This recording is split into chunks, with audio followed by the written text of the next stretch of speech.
A letra B de LGBTQIA+, não é de biscoito. Em comemoração ao mês da visibilidade bi, a gente foca nessa letra tão invisibilizada dentro e fora da nossa comunidade e fala sobre bissexuais em relacionamentos heteroafetivos.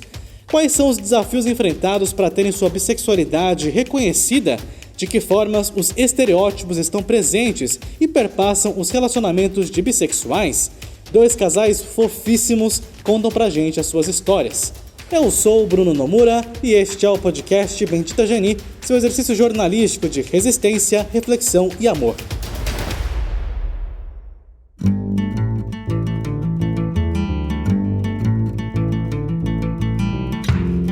Indecisos, confusos, promíscuos, vetores de doenças.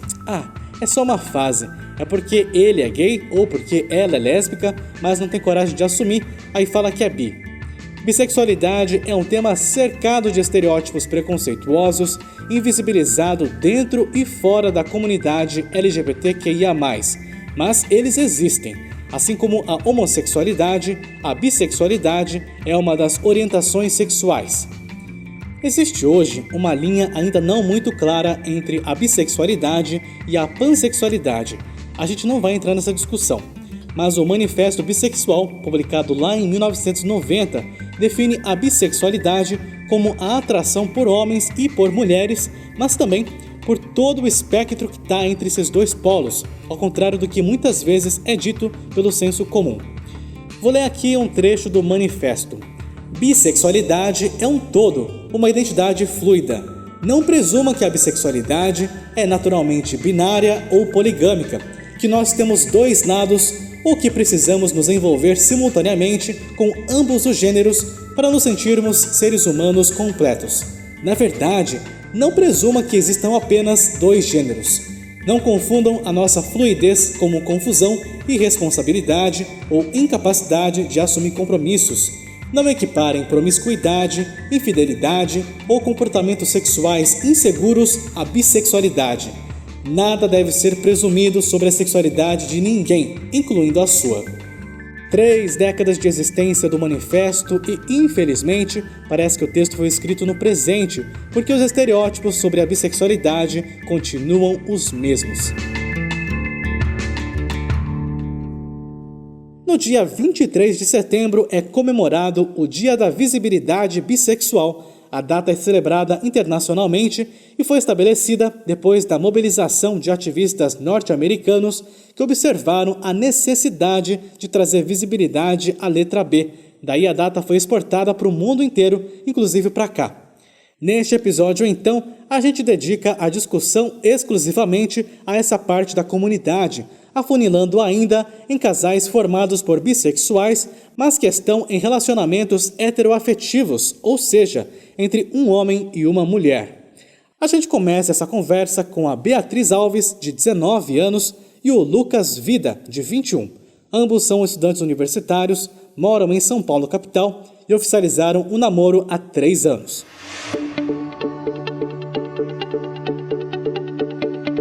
Beatriz e Lucas, queria que vocês começassem contando como é que vocês se conheceram, como é que começou o relacionamento de vocês. Foi por via do Facebook. A gente estudava na mesma escola, mas a gente só teve contato de verdade depois que eu me formei. Tava usando o Facebook, né? De repente eu vi um post dela, uma corrente. Ele achava que eu era outra pessoa e ele comentou, tipo, nossa, eu acho que X coisa. Eu falei, eu não sei quem é você. E ele ficou tipo, putz, eu achei que você era outra pessoa, perdão. Depois disso a gente começou a conversar e, tipo, foi indo. E foi bem engraçado porque foi meio no erro, assim.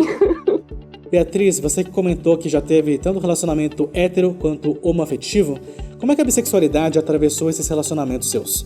Mesmo estando agora num relacionamento heterossexual e tendo, tipo, outros relacionamentos heterossexuais, é como se tivesse um pouco essa dificuldade também de ser respeitada enquanto pessoa aparentemente heterossexual. Talvez por ser uma mulher que acaba não performando tanto essa feminilidade que é esperada, assim. Você também tem essas relações muito firmes entre, tipo, o que é ser mulher, e o ser mulher muitas vezes é muito relacionado com o ser heterossexual e, portanto, performar uma feminilidade que é esperada, etc. eu fico num limbo um pouco estranho de, você tá num relacionamento hétero, então você é uma pessoa heterossexual, mas você também não é visto como o heterossexual que você deveria ser. E se você fala, eu sou uma pessoa bissexual, você também sofre por isso, porque ainda é uma característica dentro da comunidade LGBT que tem os seus preconceitos próprios, assim. Então eu tive os meus problemas, tipo, em relacionamentos heterossexuais passados, de realmente estar namorando uma pessoa heterossexual. Sofre um pouco, assim, de você ter esses estereótipos do tipo, você vai me trair, ou então você é uma mulher, mas você não é uma mulher como eu gostaria que você fosse, porque eu espero esse relacionamento heteronormativo que não necessariamente eu vou conseguir com você, assim. E nesses relacionamentos homoafetivos, você sentia que era mais fácil ser validada enquanto bi? Acho que era mais fácil ser validada enquanto pessoa LGBT, digamos. Mas ter essa validação enquanto bissexual, especificamente, é algo muito complicado, assim. Ser uma mulher lésbica, às vezes você tem que explicar, tipo, não, eu não sou lésbica, e se eu sinto uma atração por alguém do sexo oposto, etc., não é uma negação do que eu sinto por você, ou da minha existência, ou da minha identidade, assim. Porque, de novo, eu acho que um dos principais tabus, assim, nesses relacionamentos monogâmicos com pessoas bissexuais é essa ideia do tipo, se essa pessoa sente atração por sexos além do meu, ela vai ser uma pessoa mais promíscua e ela tá mais propensa a me trair e me abandonar.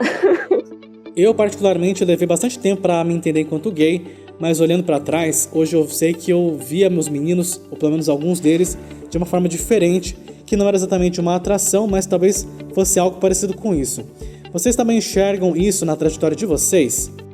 Eu tô tendo esses momentos, no caso, mais ou menos agora, que eu olho pra trás e penso, talvez essa minha pequena obsessão por aquele meu amiguinho de infância não fosse só uma pequena obsessão. Eu, pessoalmente, tenho um caso muito engraçado, assim, de quando eu tava no fundamental. Foi a época que eu tive meu primeiro relacionamento, quando eu tinha meus 14 para 15 anos, praticamente 15 anos. E foi com um homem, e ao mesmo tempo que eu tinha esse sentimento por esse garoto, ele também era muito amigo de uma amiga nossa, e eu achava que eu tinha, tipo, ciúmes dessa menina, e eu ficava tipo, não, porque ela é tão inteligente, e bonita, e incrível, e maravilhosa, e por que ele ia gostar de mim se existe uma mulher tão incrível no mundo? E demorou uns 2 anos, assim, pra eu olhar e falar, por que eu tenho tanta inveja dessa pessoa? Por que eu acho ela tão incrível, e bonita, e inteligente, e sensível, e delicada, e maravilhosa? O fato da bissexualidade não estar necessariamente colocada, ser vista como uma possibilidade, dificultou que vocês chegassem a se entender enquanto bi? Causa muito essa angústia você tentar se encaixar enquanto pessoa homossexual ou enquanto pessoa heterossexual, porque você se questiona constantemente, assim. Você acaba tentando se colocar entre essas duas coisas. Então, você começa a se relacionar com um homem e você fala, putz, mas será que foi de verdade aquele relacionamento, aquela atração que eu senti por uma mulher? E você se relaciona com uma mulher e você fala, nossa, mas e agora? Como eu falei, o Vida teve esse processo de falar, nossa, eu gosto de você, mas eu gostei de um cara, então talvez você seja gay, ou talvez você seja hétero. E eu que tive que ser a pessoa que chegou pra ele e falou, não necessariamente, você pode ser uma pessoa bissexual. E ele falou, putz, realmente, isso é uma possibilidade. Acho que ter esses exemplos e ter isso abordado de um jeito mais claro desde a infância facilitaria bastante esse processo. Que tipo de coisa vocês já ouviram de apagamento mesmo em relação à bissexualidade de vocês? Quando eu comecei a namorar o Vida, e a mãe dele, de novo, ficou super meio assustada, assim, com a minha pessoa, né? E não é como se fosse uma coisa, tipo, que ela falou abertamente, assim, mas ela tinha um pouco esse receio de, tipo, filho, você tem certeza que a sua namorada não é, tipo, lésbica e ela tá namorando com você meio de mentira, assim, tipo, você tem certeza que tá tudo bem, que tá tudo certo? Ainda mais porque, de novo, depois que ele começou a se relacionar comigo, ele começou a explorar um pouco mais a sexualidade dele e se entender melhor enquanto pessoa LGBT, pá. Então isso também leva essa questão, tipo, nossa, sua namorada tá te deixando gay. Só que como que você pode estar namorando uma mulher e ela tá te deixando gay? Isso não faz sentido. Eu acho que a que mais pesou, talvez, eu acho que foram algumas de eu ter falado em algum ambiente de tipo, eu me considero bi, mas eu nunca fiquei com um homem, eu nunca tive essa oportunidade ainda. E a pessoa meio que já tentar vir excluir? Tipo, então você tem certeza? Eu acho que essa dificuldade de entender que as sexualidades não são especificamente sobre quem você se relaciona somente, mas sobre você enquanto pessoa. Então você não é gay porque você namora um homem, você é gay porque você sente atração por homens, assim. Então se você é solteiro, você não é mais um homem gay.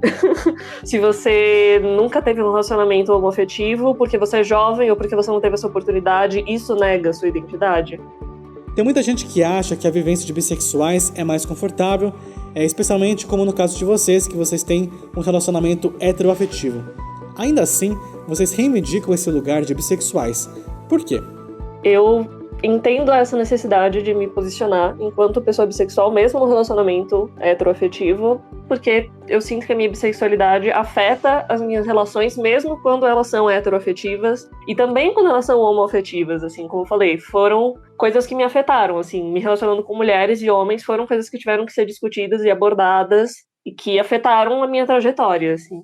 Para mim é algo muito importante também, mas eu acho que é mais uma questão de me colocar. Mesmo que tentem disfarçar ou ignorar isso no meio familiar. Tem muita gente que é mais nova do que eu, e eu vejo que talvez esteja passando pelo que eu passo, e poder gritar, a gente existe. É algo que eu precisava ter ouvido, e poder dizer isso em voz alta no ambiente familiar é algo que eu fiz, mas foi ignorado. Eu ainda procuro poder fazer mais vezes, eu ainda procuro ser reconhecido. Eu acho que é muito importante ser diferente, ter essa diferença e ser respeitado por isso. Beatriz Alves, Lucas Vida, muito obrigado pela participação de vocês aqui no Bem-Te Tangeri. Até mais, obrigado. Obrigada, bom trabalho. A gente vai agora ao Rio de Janeiro. A Gabriela Sassi e o Paulo Aprígio se casaram em 2018. Ela tem 28 anos, é estudante de arquitetura e urbanismo. Ele tem 34, é historiador e professor, ambos são bissexuais.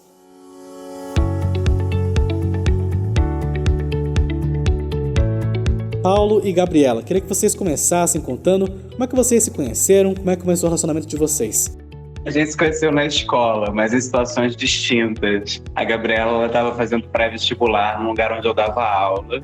Aí, 3 anos depois, ela resolveu que não ia mais cursar o curso que ela estava cursando na universidade. E fiz vestibular de novo.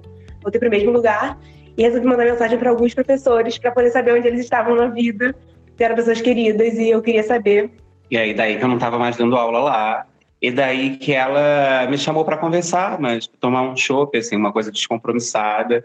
Né, pensando que estava fazendo mais um amigo viado. E aí, achando que tava fazendo uma amiga sapatão. E aí a gente saiu para tomar esse chopp, né? Ela estava lá contando a vida, enfim, afetiva, sexual, familiar. Aí eu falei que eu tinha uma namorada. Eu tinha, no passado, uma ex-namorada. A minha ex, aí eu, como assim sua ex, não seu ex? E aí rolou o torto de climão. Estamos aqui. Depois desse dia a gente nunca mais desgrudou. Mais ou menos. A gente nunca se separou. A gente nunca se separou. Nem uma briguinha. Parece que a gente tá full time. A gente morava separado. Levou um ano só pra pegar a chave do apartamento. Como é que foi o processo para vocês se entenderem enquanto bissexuais? Eu, desde sempre, eu sempre soube que era bissexual. Minha primeira relação afetiva, assim, foi com uma mulher. Quando eu comecei a me relacionar com ela, eu tinha certeza que eu era lésbica, mas depois eu falei, não. Porque eu nunca deixei de me sentir atraída por homens. Então, foi isso. Tipo, nunca foi muito um questionamento pra mim. Eu acho que pra mim, a afirmação ela veio um pouco depois. E fez parte do processo de construção do nosso próprio relacionamento. Né? Desde entender demandas anteriores, entender situações anteriores. E ter um espaço saudável para que isso fosse pauta dentro da nossa relação, né? Que isso não fosse suprimido. Depois que vocês começaram a se relacionar, imagino que automaticamente vocês passaram a serem lidos como duas pessoas heterossexuais. O que mudou com o início do relacionamento? Em geral, para a comunidade hétero, a gente está numa zona cinzenta. Para a comunidade LGBT, a gente está dentro da comunidade hétero. Então, assim, em geral, é assim que a gente lê as coisas. Como a gente se sente lido, né? Ou como a gente se sente lido. Depois que a gente começou a se relacionar, necessariamente a gente se tornou para esse mundo um casal hétero. Então, assim, em espaços que a gente tinha uma maior entrada, em espaços mais marcadamente LGBTs, eles começaram a ser um pouco menos convidativos, né, digamos assim. De que forma isso impactou pessoalmente em vocês? De ser um corpo estranho, né, de não... Entrar numa festa LGBT e ser visto como um casal hétero. Um casal hétero, né, mais ou menos o que vocês estão fazendo aqui. Mas eu acho que o mais constante mesmo é da gente não ser visto como membros dessa comunidade pelos outros amigos que fazem parte das outras letras dessa comunidade. É como não pertencer nem a um hétero, nem a um LGBT. Viver numa zona cinzenta. Estou nos dois grupos, mas não sou de nenhum deles. É sempre uma coisa meio, parece fluida. Apesar de não ser, a relação é fluida. Fica um pouco do incômodo mesmo de não ter a sua identidade aceita como tal. Ou ser entendida como um fetiche, né? Ou ser entendida como uma indefinição, ou ser entendido como uma fase, ou ser entendido como uma falta, né? E não como se fosse uma existência possível em si, uma coisa possível em si. Por que vocês toparam essa entrevista justamente para se reafirmarem enquanto bissexuais? De um tempo para cá, deixar claro quando é necessário. Onde que a gente está se tornou até um ato de existência. Né? Eu sinto que, nesse sentido, há um tempo atrás eu falava, não preciso me rotular. E agora eu já falei, eu já tô brincando, não, a gente precisa sim se rotular como bissexuais, porque eu acho que é um lugar que a gente acaba, parece que tem menos gente, porque ninguém fala sobre isso, porque ninguém quer se afirmar assim. Então eu acho que é uma questão. Existem muitas expectativas com relação aos papéis desempenhados pelos homens e pelas mulheres nas relações heterossexuais ou pelo menos nas heteroafetivas. De que forma essa questão da performance de gênero perpassa o relacionamento de vocês? Eu venho de uma família onde eu desempenhei muitas funções de auxílio à minha mãe. Então, o universo da casa, do cuidado do lar, é um universo que me pertenceu muito sempre. Então, de cozinhar, de lavar, de ter respostas para esse tipo de demanda, né? Enquanto que coisas mais do tipo furar a parede, trocar as coisas e etc. Está mais relacionado com até mesmo com as atividades de infância que ela desenvolvia com a mãe ou com o pai. E que eu não tive essa relação com meu pai, por exemplo, e não tinha nenhuma com a minha mãe. Então, assim, quando algumas pessoas têm contato com a nossa convivência, que ela não é dotada por performances ditadas por essa heteronormatividade, há sempre uma surpresa. Por exemplo, o cuidado da cozinha. Eu gosto pra caramba da cozinha, as panelas são minhas. Né? Nossa, o Paulo, ele cozinha. Eu cozinho, a Gabriela foi pra parede, a gente joga o lixo fora e a vida é assim. Né? Mas eu acho que nesse tipo de performance, essas questões elas ficam bem latentes. Né, que não tem a ver necessariamente com sexualidade, mas com o que você espera daquela informação que você tem na primeira leitura. Queria que vocês contassem um pouco mais do casamento de vocês. Foi maravilhoso. Eu acho que o mais legal de falar do nosso casamento foi como a gente construiu ele, como a gente construiu assim, a festa e a cerimônia desde que a gente pensou, vamos casar? Vamos. Então tá, como é que a gente quer fazer isso? O que é que a gente quer reproduzir, o que a gente não quer reproduzir? Por que a gente quer casar? Primeiro questionamento de todos. Então, assim, a gente queria ter um espaço dentro das nossas vidas para celebrar o que a gente sente. Depois a gente começou a tentar pensar o que eram os lugares comuns das cerimônias, né? Do rito, né? Desde o sujeito que carrega a filha até um outro sujeito, né? Até o anel do compromisso, que é o anel de um só, e por aí vai.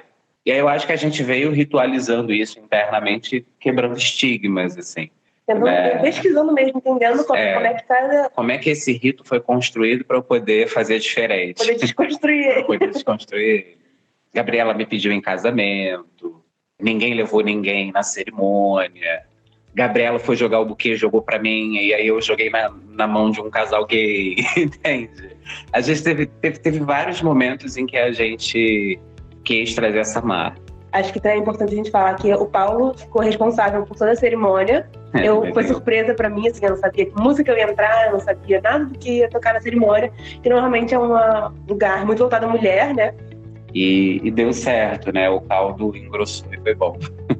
Gabriela Sassi, Paulo Aprígio, muito obrigado pela participação de vocês aqui no Bendita Geni. Tchau, tchau.